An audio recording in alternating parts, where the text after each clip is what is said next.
Bonjour à toutes et à tous, ravi de vous retrouver pour un nouveau numéro de Tribune Mayol, votre émission dédiée à l'actualité du RCT. Avec moi aujourd'hui Thierry Louvet. Thierry, bonjour. Bonjour. Et Lucas Bertolotto. Lucas, bonjour. Bonjour.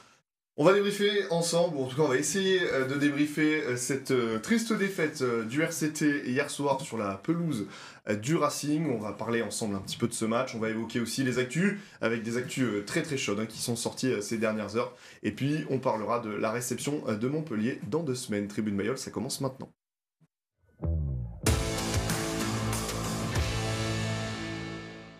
Messieurs, on va essayer de débriefer. En plus, nous, on a de la chance, on n'aura pas la banda dans les oreilles du Racing. Vous pourrez écouter l'émission tranquillement. C'est quoi vos impressions sur ce match ? Les impressions, elles sont pas bonnes. Hein. Oui, on va pas essayer de dire autre chose. De toute façon, on peut pas dire autre chose. Et ce qui est de fait, c'est vraiment dommage parce que moi, je m'étais dit l'équipe de France file 40 points au Pays de Galles. Je me disais sur la lancée, je vais me régaler à regarder Toulon qui va battre le Racing. Et ben malheureusement, on peut pas dire. Pas été le cas. Non, pas été le cas du tout. On s'est franchement ennuyé, on peut le dire, Lucas. Ah ouais, on va pas le cacher. C'était assez nul comme match. Ouais. Alors bon. Pour un bon match, il faut 2 équipes. Là, on va clairement le dire, les 2 équipes étaient nulles. Le capitaine du Racing l'a même avoué à la mi-temps. Il s'est excusé au micro de Canal+ en disant « c'est pas beau, on s'excuse ». Mais bon, eux, ils ont gagné du coup au final. Donc même si c'était nul, ils ont réussi à gagner. Et Toulon, c'était nul, mais il n'y a pas de victoire au bout. Donc un match, ça a été 2 heures assez longues. On regarde quand même tous les matchs du RCT.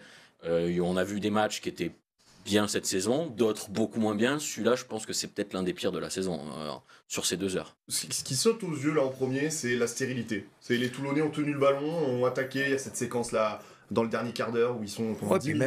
Même au début, quoi. Même au début du match, tu tiens le ballon, tu es dans leur 22, puis tu n'arrives jamais à scorer. T'es jamais en capacité de scorer. En fin de compte, tu tiens le ballon, mais t'es pas dangereux. Ils ont qu'à se mettre en face, plaquer, et puis il se passe rien d'autre. T'arrives jamais à les mettre en difficulté, jamais. Oui, parce qu'on a loué, notamment nos confrères, après à chaud, on louait la bonne défense du Racing. Mais en même temps, on pas besoin de très bien défendre. On leur donne pas beaucoup d'incertitudes sur ce qu'on fait sur le terrain pour l'instant. Donc, et à la défense, c'est très basique, très simple. Tu te mets en face et puis tu attends qu'ils viennent dessus. C'était assez prévisible quand même, comme offensive du RCT. La seule fois où Toulon marque, c'est quand il y a une faute de commise. Et en plus, il y a vraiment faute sur ce coup. C'est Ribans qui saute sur le mec pour faire un trou dans la défense. Donc, il n'y a rien à dire.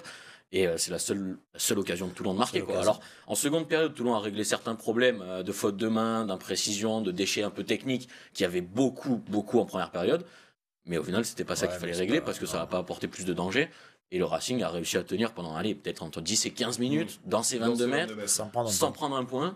Et alors qu'il y a eu plein de pénalités où Toulon avait fait le choix en première période de marquer 3 points à chaque fois, là, pourquoi d'un coup il n'y a plus ce choix-là ? Ça a été de marquer un essai, mais au final ça n'a pas marché non plus. 73% de possession en seconde mi-temps, c'est énorme à ce niveau-là. C'est énorme et c'est incompréhensible que tu marques pas. C'est là que c'est aberrant. Alors est-ce que notre ligne, notre quart n'a pas les moyens, n'est pas en capacité ? Est-ce qu'on leur donne pas les moyens de le faire ? On peut se poser plein de questions sur un truc comme ça, quoi. C'est le débat qui anime le RCT, nous les journalistes, depuis des mois. C'est ce fameux système, le système Massy, qui a été recruté pour gérer l'attaque cette saison. Alors, Pierre Mignoni avait balayé la question après le match contre Perpignan, où on avait vu des choses intéressantes contre Perpignan. Les joueurs avaient pris un peu leurs responsabilités. Est-ce que le système, aujourd'hui, on peut réellement poser quand même cette grosse interrogation ? Non, mais ce qu'il faudrait savoir, c'est quoi le système Massy ? Moi, on nous explique pas. Mais on sait pas tout. Ce qu'on sait, c'est que contre Perpignan, les joueurs sont sortis du système. Là, ils nous l'ont clairement dit, on l'a clairement vu. Il y a d'ailleurs 2 ou 3 essais qui viennent plutôt d'exploits personnels que d'offensives construites par le collectif. Celui de Dréan, c'est clairement un exploit. Celui de Jaminet, c'est un peu la passe de Issa et machin. Le Corvec, c'est aussi un exploit. Donc oui, après Perpignan, la défense était un peu plus faible, il y avait plus d'espace, mais c'est pas la première fois qu'on voit Toulon un peu stérile offensivement comme ça. On l'a vu à Castres, on l'a vu à Pau. Les joueurs ont changé à chaque fois et au final, incapables de marquer un essai. Donc est-ce que c'est le système le problème ? Est-ce que c'est les joueurs ? Est-ce que c'est l'entraîneur de l'attaque ? C'est dur de cibler ça maintenant parce que tous les joueurs changent, mais ça reste quand même assez compliqué. Il y a des absents, mais bon, on peut pas tout mettre sur leur dos non plus. c'est compliqué. À un moment, quand tu veux avoir une ligne de 3/4 qui se respecte et qui se trouve, il faut que les mecs jouent ensemble. Si tous les 2 matchs, tu changes les joueurs, pour X et Y raison, ou blessure, ou méforme, ou les gifles, tout ce que tu veux. Tu peux pas avoir c'est pas possible, ta ligne de 3/4 ne peut pas marcher parce que tu as besoin de repères, et les repères c'est pas l'entraînement, même si à l'entraînement on dit que non, mais l'entraînement ça, entre guillemets, ça ne sert à juste à se passer la baballe, mais tu n'as pas d'opposition, en face, tu n'as pas une réalité, et la réalité elle est ce qui se passe les dimanches, c'est-à-dire que les dimanches tu n'as jamais, moi depuis cette année je regarde, j'ai pas vu une seule fois la ligne de 3/4 la même sur 4-5 matchs, pas une fois. Et tu ne peux pas avoir de résultats, c'est pas possible. Tes mecs ils peuvent pas être bons parce que il te manque de repères. Tu sais que lui à un moment il va faire un appel, il sera là. Tu sais qu'il va s'écarter un peu sur un pas. Tu sais que lui il va un peu rentrer. Tu sais comment il fonctionne en fonction de ce qu'il y a en face. Mais si tu le fais pas jouer ensemble, je pense clairement qu'il y en avait une de prédéfinie dès le début de saison avec les Iliens notamment qui avaient fait une grosse saison l'an dernier. Mais alors Pierre Mignoni l'a avoué à plusieurs reprises, certains joueurs, certains cadres, leaders n'étaient pas au niveau, dont eux notamment, donc il a fallu trouver des solutions pour les remplacer. Derrière, les autres joueurs n'ont peut-être pas été au niveau non plus, parce que forcément ils sont censés être un peu en dessous. Disons que même les joueurs qui étaient au niveau, compliqué. Je pense à Smiley, Twikovu, se sont un peu éteints aussi, quoi. On a eu un bon début de saison de Mathieu Smiley et de Twikovu qui a été prolongé, c'était qu'un joker à la base. Là, Mais je pense que le fait que les gros reviennent, les leaders reviennent, et de devoir les mettre, et du coup ça fait moins jouer les autres, mais les leaders sont plus au niveau, ça perd un peu le truc, je pense. Quand on a fait un bon début de saison avec des joueurs qui n'étaient pas entre guillemets des leaders, qui ne devaient pas être les premiers. Par contre là ça a été plutôt sympa. Il arrive cette Coupe d'Europe, tu vires, tu remets, tu enlèves et puis tu fais rentrer ceux qui sont censés être tes titulaires à part entière, et tu t'aperçois que ça fonctionne pas, ça fonctionne moins bien. Tu perds 2 matchs à la dernière seconde, et ces matchs-là, moi je l'ai dit et je le redis, ils ont tapé dans la tête de tout le monde. Voilà. Ils ont tapé dans la tête de tout le monde. On peut dire ce qu'on veut, on dit on évacue, mais il y a du mal à évacuer. Et donc, pour terminer, tu refais venir ces joueurs-là, et tu fais pas grand-chose, quoi. Et bon, après, au fur et à mesure, tu les enlèves, mais tu remets d'autres et puis la mayonnaise, elle prend plus, quoi. Je pense qu'il y avait aussi clairement un problème de compréhension du système par les joueurs qui étaient à la Coupe du Monde. Et Duncan Payawal l'a avoué à demi-mot dans les colonnes de Var Matin. Ils ont eu du mal à comprendre à leur arrivée la façon d'attaquer que voulait transmettre André Amassi. Et est-ce que, alors, je sais pas, j'étais pas dans le groupe pendant la Coupe du Monde et avant cet été pour savoir comment ils se sont préparés, mais est-ce que c'est un manque de préparation qu'ils ont oublié cet été, les joueurs, vu qu'ils étaient avec leur sélection, ou est-ce que c'est le système qui est difficile à comprendre, ça je sais pas. Mais et puis, ce qui est étonnant, c'est qu'on a cette conf de presse, nous on y était cette semaine, où on loue la pelouse, on dit ça va être très rapide, c'est du jeu très rapide. Finalement, un peu les créateurs, alors Lester Fenganuku était commotionné, donc lui ne pouvait pas jouer, mais on pense à un Duncan Payawal, on s'imagine que ça aurait pu être typiquement un match pour lui, où il y a un peu de vitesse, il est capable, lui, un peu électron libre, de créer. Et on l'a pas. Nicolo aussi, qui aurait pu faire parler ses appuis. Et on a plutôt fait jouer des joueurs. Après, on n'est pas là pour juger les compositions d'équipe, on n'a pas tous les éléments, mais ce que je veux dire, c'est qu'on a Mathieu Smiley, Twikovu, qui eux rentrent un peu plus dans le système et dans un peu moins électron libre. Après, on a vu que même un Gaël Dréan, qui est capable de faire des différences tout seul, de battre 5 défenseurs sur une action, n'a pas réussi hier soir. Et c'est ça qui est un peu. C'est collectif. C'est collectif. C'est pas un joueur ou deux. C'est collectif. C'est le groupe entier, quoi, qui fait que les mecs ils arrivent pas à se trouver. Et puis tu le vois bien. On parle beaucoup des 3/4, mais devant, notamment on le parlait en première mi-temps, la conquête a été en grande difficulté hier soir. On n'a pas eu le sentiment que ça avançait beaucoup sur les impacts. Donc ça n'aide pas aussi à développer le jeu.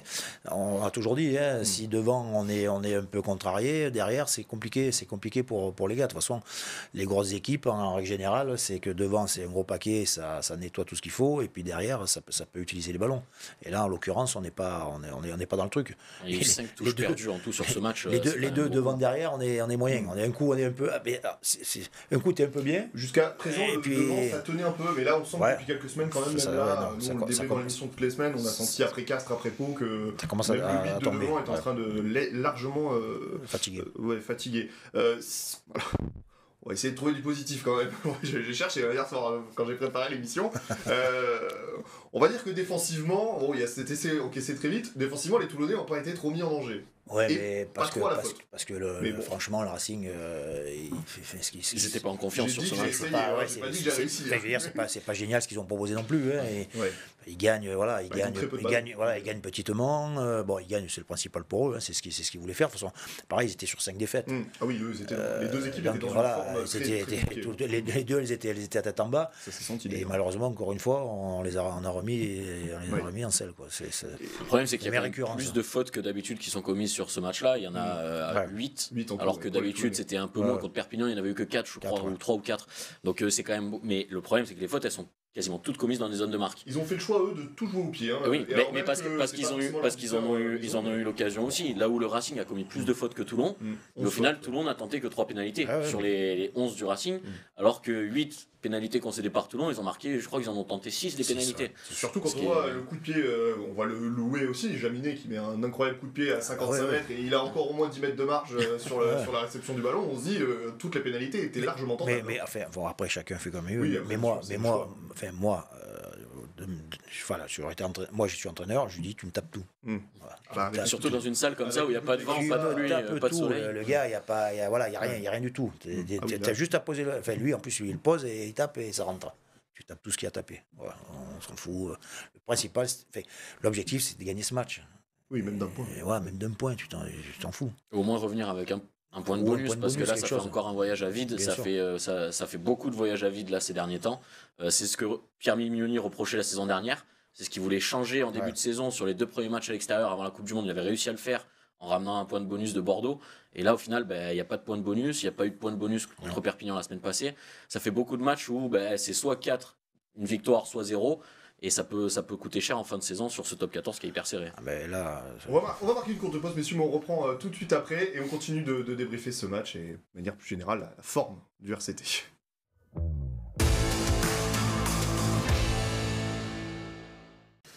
Et de retour dans Tribune Mayol, on parlait de ce triste match entre le Racing et Toulon. On a l'habitude de sortir une ou deux performances individuelles. Je ne sais pas si le mot performance peut être utilisé dans ce cas-là.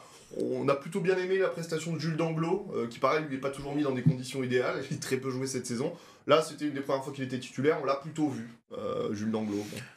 Non, mais c'est vrai que en plus c'est compliqué pour un neuf quand tu te retrouves avec un paquet qui un coup est bien, un coup est pas bien, c'est compliqué. Non, mais là il a été puis il a collé au ballon, il a tenté des choses, il a animé, il a quand même des cannes, donc à un moment il s'est fait une belle valise. Non, il a essayé de tirer il a tiré son épingle du jeu d'un match un peu moyen. Et puis c'est bien parce que on cherche oui, un neuf remplaçant. Et puis en plus c'est pas évident parce qu'il joue avec un 10 qui était pas forcément en confiance ces dernières semaines non plus, donc pour la charnière d'avoir un des deux qui est pas forcément en confiance, ils ont pas non plus joué ensemble tous les matchs, donc c'est pas évident. Donc oui, il a quand même bien géré son mais de toute façon c'est ce qu'on disait tout à l'heure, tu te rends compte que tu n'arrives pas à avoir des joueurs qui jouent ensemble 3, 4, 5 matchs, comment tu veux faire, c'est pas possible. Je vous propose qu'on écoute le directeur du rugby du RCT, Pierre Mignoni, qui débriefe un peu désabusé cette rencontre. Pour moi, si tu veux gagner à l'extérieur, il faut dominer des secteurs et ce soir, on ne les a pas dominés. Voilà, on ne les a pas dominés. Je leur avais demandé qu'on n'ait pas de regrets à la fin de ce match et je suis désolé, mais j'ai beaucoup de regrets et je pense que les joueurs aussi. On a beaucoup de regrets et même si le Racing est une très belle équipe, je pense qu'on aurait pu et on aurait dû coller un peu plus le score pour espérer, dans le dernier quart d'heure, espérer quelque chose. Mais là, c'était trop pour nous. Voilà, bon, vous l'avez dit, désabusé, Pierre Mignoni, on le sent forcément qu'il ne le serait pas après ce match. Je vous propose rapidement qu'on referme. Bon, on referme cette page match, mais on reste sur Pierre Mignoni et sur le RCT. J'ai envie de vous poser la question, mais qu'est-ce qu'on peut faire ? Qu'est-ce que Pierre Mignoni peut faire ? Il va y avoir la réception de Montpellier. Surtout ce que Pierre peut faire, parce que nous, en l'occurrence, on ne va pas pouvoir faire grand-chose. Nous, on peut que regarder, espérer que ça aille mieux. Moi, je ne serais pas d'une grande utilité. Encourager, mais après... là, il va y avoir 2 semaines du coup pour préparer la réception de Montpellier samedi prochain. Grand danger sur ce match. Montpellier qui revient très très fort en 2024. sans parler de Montpellier, on en parlera à la fin, mais voilà, comment on peut relever un peu la tête, comment on peut relever la barre pour Pierre Mignoni, qu'est-ce qu'il faut faire en premier? Écoute, je sais pas, l'eau elle est un peu fraîche en ce moment à la rivière, vers le Gapeau, là, quand je vais courir. Ça, je veux bien vous croire.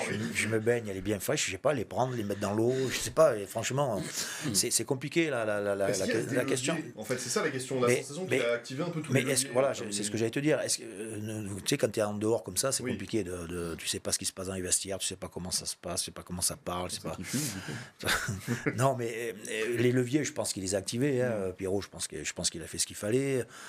Et la bonne nouvelle, c'est qu'il y a des leaders de jeu qui vont revenir. Il y a Charles Olivon qui va revenir, il n'est pas là depuis le mois de janvier. Il y a Baptiste Serin aussi qui devrait revenir pour le prochain bloc, donc pour le début du prochain bloc. Et ça va faire normalement du bien quand on sait, alors même si au club on ne veut pas se l'avouer, mais tout va mal depuis que Baptiste s'est blessé. Il y a une Baptiste sur indépendance. Franchement, il faut le dire. Il s'est blessé sur le match avec Setter et depuis rien ne va plus, alors qu'avant ça tout allait très bien.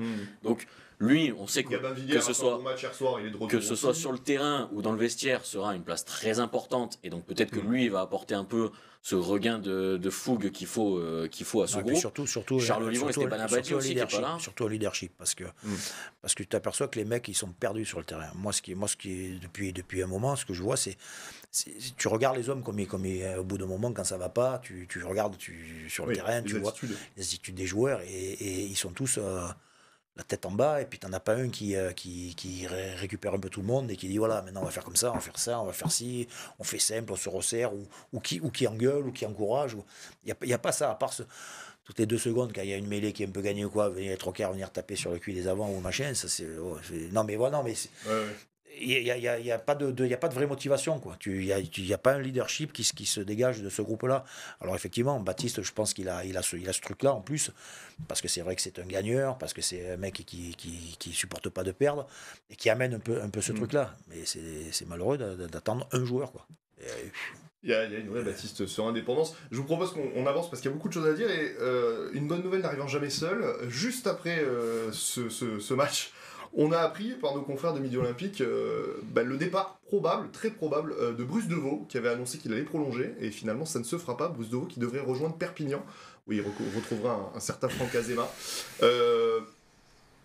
Quand je parle de bombe lâchée, c'est un peu le cas, parce que ça risque d'être un peu une goutte d'eau qui fait déborder le vase, là, côté supporter toulonnais. Alors oui, mais en soi, pour moi, ce départ, il n'est pas catastrophique, si on enlève le côté joueur formé au club. Bien sûr. Parce qu'on perd un pilier gauche qui est dans la hiérarchie le 3e, avec 2 autres piliers gauche devant qui, si on n'a pas un des 2 de blessés, qui devrait être au club, allez, peut-être un des 2 qui est en équipe de France 2 mois dans l'année, mais les 2 devraient être au club le reste de la saison, et qui sont plutôt au niveau. Donc on perd un pilier droit, un pilier gauche, 3e dans la hiérarchie. Donc pour moi, c'est pas forcément une catastrophe sur le plan sportif, on va dire. C'est plutôt la symbolique, et là Thierry va nous en parler, il est pas content, Thierry. qui est moyenne, on va dire. Ouais. Ah, mais moi je suis pas d'accord avec ça parce que 3e pour moi ça veut pas dire grand chose maintenant, surtout quand tu vois les matchs que font certaines des fois à gauche. Donc pour moi il n'est pas 3e obligatoirement, il peut même être 2e et voire même suivant les matchs premier. Et puis en plus c'est un minot de chez nous, donc pour moi c'est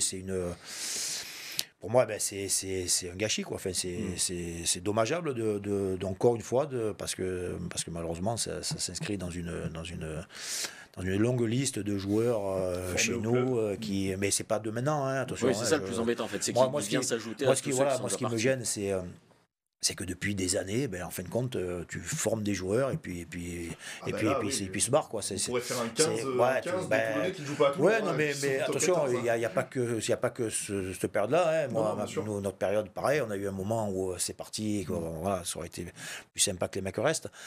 Et ceux qui sont revenus aux affaires ont décidé à un moment quand même justement que ça se produise plus, et puis ça continue de se faire. Donc moi je trouve que c'est dommage. Alors on n'a pas tous les tenants et les aboutissants. C'est une négociation qui vraisemblablement c'est mal passé, qui a été peut-être la partie de Vaux qui a été trop gourmande, ou la partie RCT qui a voulu serrer un peu la vis à un moment donné. On sait que Pierre Mignoni veut aussi rééquilibrer.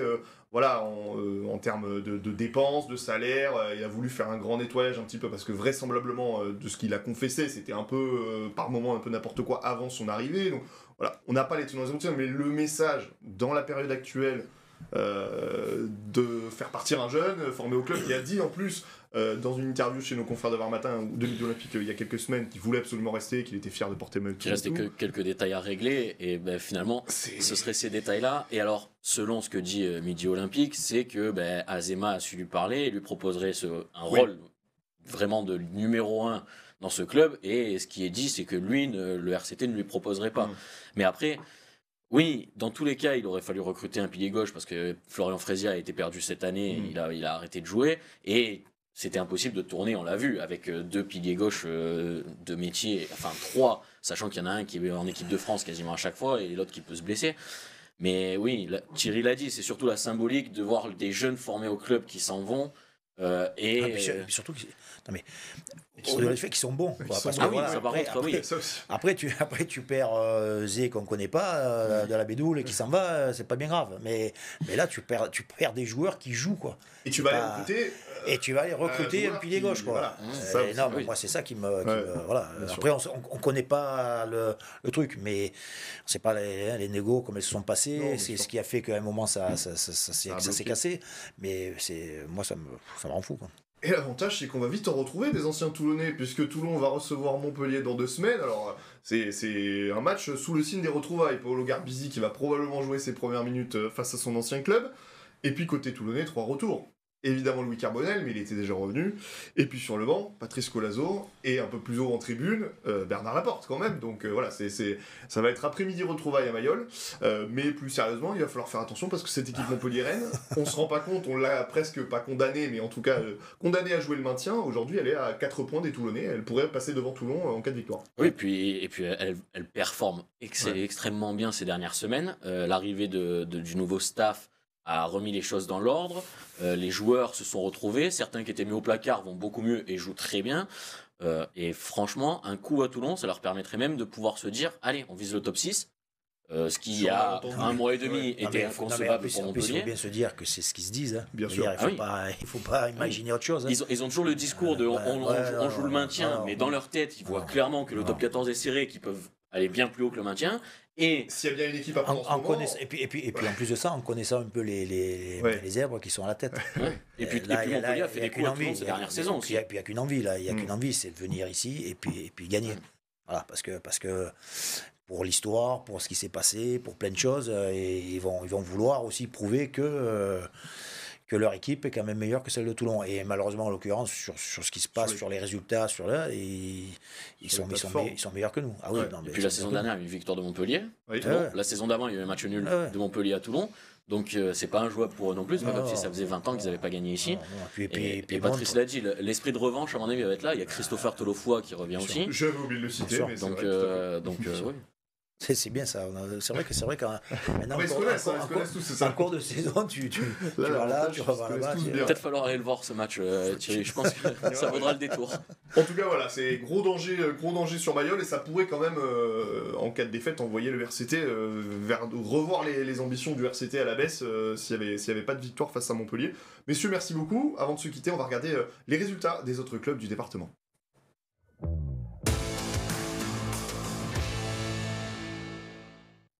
On commence avec du rugby et malgré un contexte très difficile, hier Kerkeran qui s'est encore imposé, 3e victoire d'affilée, 29-5 face à Vienne. Les Sénois se sont inclinés 39-6. Le 15 du Counon s'incline de peu 18-12 face à Château-Renard. En futsal en Coupe de France, les Toulonnais continuent leur parcours, victoire 6-2. En handball, les Toulonnaises s'inclinent lourdement chez le champion de France en titre Metz. Et Saint-Raphaël s'impose 33-31. Et puis en basket, le HTV s'incline 68-64. Messieurs, merci beaucoup d'avoir été avec nous. Merci à toi. On va marquer une courte pause comme les joueurs, nous, la semaine prochaine, mais on se retrouvera pour débriefer justement toutes ces retrouvailles dans Tribune Mayol après le match de Montpellier.